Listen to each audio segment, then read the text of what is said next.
کیا آپ نے کبھی سوچا کہ خانہ کعبہ میں نصب ہوئے حجر اسود یعنی بلیک سٹون کے ارد گرد چاندی کا خول کیوں ہے؟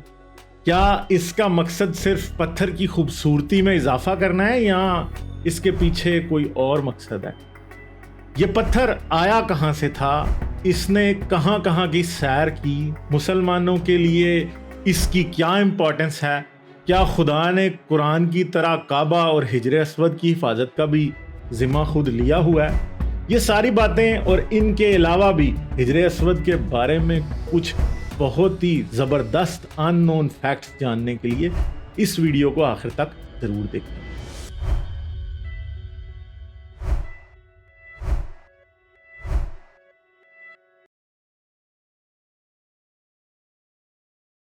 اسلام میں حجر اسود کی امپورٹنس سے کون واقف نہیں ہے؟ یہ وہ پتھر ہے جس کو فزیکلی یا سمبولیکلی ٹچ کر کے کعبہ کا طواف شروع کیا جاتا ہے۔ اسلامی روایت کے مطابق حجر اسود جنت کے قیمتی پتھروں میں سے ایک ہے جسے حضرت آدم اپنے ساتھ جنت سے لائے تھے، یا ایک روایت کے مطابق فرشتہ جبرائیل اس پتھر کو جنت سے لایا تھا۔ جب زمین پر پہلی مرتبہ بیت اللہ کی کنسٹرکشن کی گئی تو اسے بھی ایک کارنر میں لگا دیا گیا۔ تفسیر قرطبی میں لکھا ہوا ہے کہ طوفان نوح کے وقت اس پتھر کو جبل ابی قبیس میں امانت کے طور پہ رکھ دیا گیا تھا۔ پھر جب حضرت ابراہیم نے کعبہ کی کنسٹرکشن شروع کی تو اس وقت جبرائیل فرشتے نے حضرت ابراہیم کو یہ پتھر دوبارہ لا کے دیا تھا۔ اسی طرح یہ پھر سے اپنی جگہ تک پہنچ گیا تھا۔ مسند احمد کی ایک حدیث کے مطابق جس وقت حجر اسود جنت سے اترا تھا تو دودھ سے زیادہ سفید تھا، پھر آدمیوں کے گناہوں نے اسے کالا کر دیا۔ یہ بھی سمجھا جاتا ہے کہ حجر اسود قیامت کے دن ان لوگوں کی سفارش کرے گا جنہوں نے اسے ٹچ یا کس کیا ہوگا۔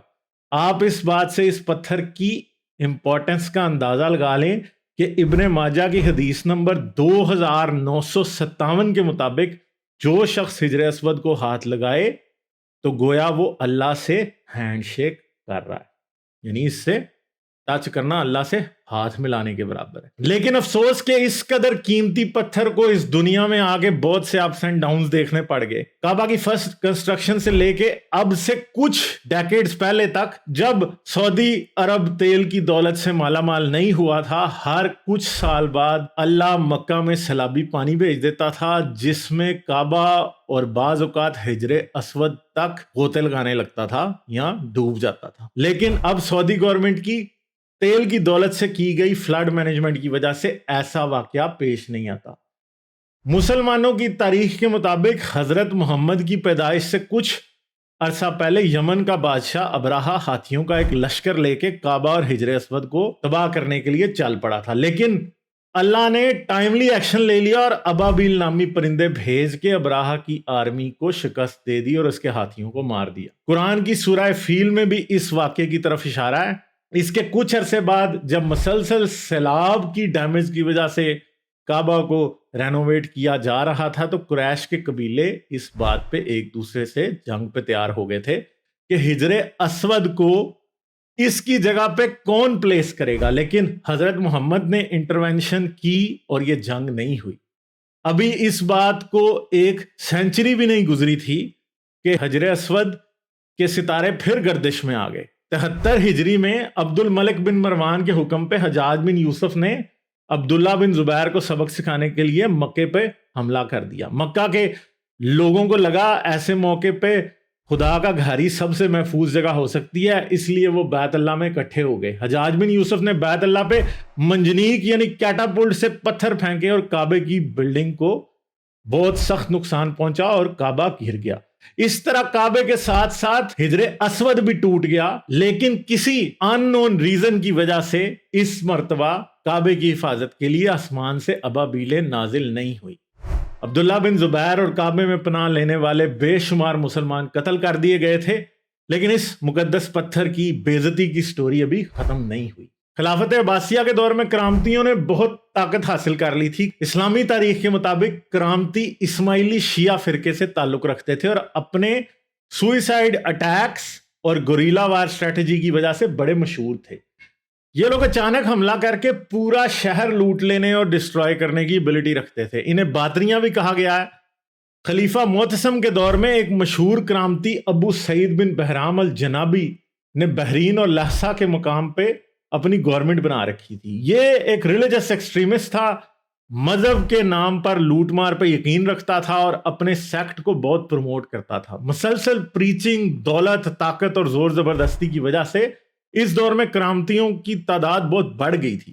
ابو سعید اپنے ایک غلام کے ہاتھوں قتل ہوا اور اس کے بعد اس کے بیٹے ابو طاہر نے گورنمنٹ سنبھال لی۔ اپنے شروع کے دنوں میں تو ابو طاہر ریلیجس ایکسٹریمزم سے دور تھا، اس لیے لوٹ مار سے ہونے والی انکم کچھ کم ہو گئی، لیکن پھر اپنے سیکٹ کی کچھ کتابیں، خاص طور پر ایک کتاب کنز البلاغہ الصابہ پڑھنے کے بعد اس نے بھی اپنے باپ کے کام کو آگے بڑھانے کا ڈیسیجن لے لیا۔ اسلامی تاریخ کے مطابق اس نے اپنے فالوورز میں اعلان کیا کہ وہ بہت جلد ایک امپورٹنٹ کام پورا کرنے والا ہے، اور اس نے بحرین اور لہسا کے تمام لوگوں کو اپنے اپنے ہتھیار تیار کرنے کے لیے کہہ دیا۔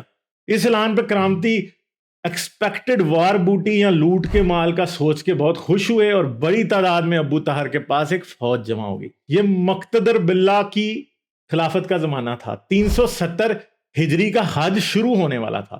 ابو طاہر کرامتی اپنے ساتھیوں کو لے کے مکہ پہنچ گیا اور حاجیوں پہ حملہ کر دیا۔ حاجی گھبرا کے بیت اللہ میں گھس گئے اور دروازے اندر سے بند کر لیے۔ دوسری طرف مکہ کے مقامی لوگ بھی اپنے ہتھیار لے کے پہنچ گئے، لیکن ابو طاہر نے ایک ٹرک کھیلا اور کہا کہ ہم تو حج کرنے آئے تھے، کسی نے ہم پہ اٹیک کر دیا، اس لیے ہم نے بھی اپنے ہتھیار نکال لیے، ہمیں حج کرنے دو، کعبہ کے دروازے کھول دو، ورنہ تمہاری بدنامی ہوگی کہ تم حاجیوں کو حج کرنے سے روکتے ہو۔ مکہ کے لوگ اس ٹرک کا شکار ہو گئے، انہوں نے کعبہ کے دروازے کھول دیے، کعبہ کا طواف شروع ہو گیا۔ جب ابو طاہر نے دیکھا کہ سب لوگ حج کرنے میں مصروف ہو چکے ہیں تو اس نے اپنے ساتھیوں کو دوبارہ حملہ کرنے کا آرڈر دے دیا۔ کرامتیوں نے تلواریں نکالی اور ماس مرڈر شروع ہو گیا، لاشوں کے ڈھیر لگنے شروع ہو گئے۔ کرامتی لوگوں کو قتل کرنے کے ساتھ ساتھ ان کا مذاق اڑا رہے تھے۔ وہ کعبہ کے صحن میں اونچی آواز میں کہتے تھے، کہاں ہے وہ خدا جس کا کہنا تھا من دخلہ کان آمنا، یعنی جو حرم میں داخل ہوا اسے امان حاصل ہوئی، اور جو کہتا ہے آمنہم من خوف، یعنی میں نے اہل مکہ کو خوف سے بچا لیا۔ حاجیوں کو قتل کرنے سے پہلے وہ پوچھتے تھے تم اللہ کے گھر میں ہو تو وہ ہماری تلواروں سے تمہیں بچاتا کیوں نہیں؟ کہاں ہیں وہ ابابیلیں جو کعبے کی حفاظت کرتی تھی؟ اس طرح خدا کی مدد کا انتظار کرتے کرتے تقریباً 20,000 لوگ قتل ہو گئے۔ ان 20,000 کے علاوہ کچھ لوگوں نے کرامتیوں سے بچنے کے لیے کنوؤں میں چھلانگیں لگا دی، لیکن کرامتیوں نے لاشیں کنوؤں میں پھینک کے کنویں بھی بھر دیے، اور جن لوگوں نے کنوؤں میں چھلانگیں لگائی تھی وہ بھی لاشوں کے نیچے دب کے مارے گئے۔ زمزم کا کنواں بھی لاشوں سے بھر گیا۔ خانہ کعبہ کے اندر لوگوں کو قتل کرنے کے بعد مکہ کے لوگوں کو بھی لوٹنا شروع کیا اور ایک بڑی تعداد کو قتل بھی کر دیا۔ اس قتل عام سے فارغ ہو کے کرامتیوں نے کعبے کی عمارت کو توڑنا شروع کر دیا، کعبے کا غلاف پھاڑ کے اسے آگ لگا دی، دیواریں توڑ کے کعبے کا دروازہ اور حجر اسود کو بھی اکھاڑ لیا۔ ان کا کہنا تھا کہ اگر اللہ خود آسمان پہ ہے تو اس سے زمین پہ کسی گھر کی ضرورت نہیں ہے، اس لیے کعبے کو لوٹنا ضروری ہے۔ اس لوٹ مار کے بعد واپسی پہ حجر اسود اور بیت اللہ کا دروازہ ابو طاہر اپنے ساتھ بحرین لے گیا۔ اس سارے اٹیک کے دوران مکے کے لوگ ابابیلوں کے انتظار میں بار بار آسمان کی طرف دیکھتے تھے۔ اس بار ابابیلیں تو نہیں آئی، لیکن اتنی بڑی تعداد میں لاشوں کو دیکھ کے بہت سے گدھ یعنی ولچرز آ گئے اور کعبے کے آس پاس بکھری ہوئی لاشوں کو کھانے لگے۔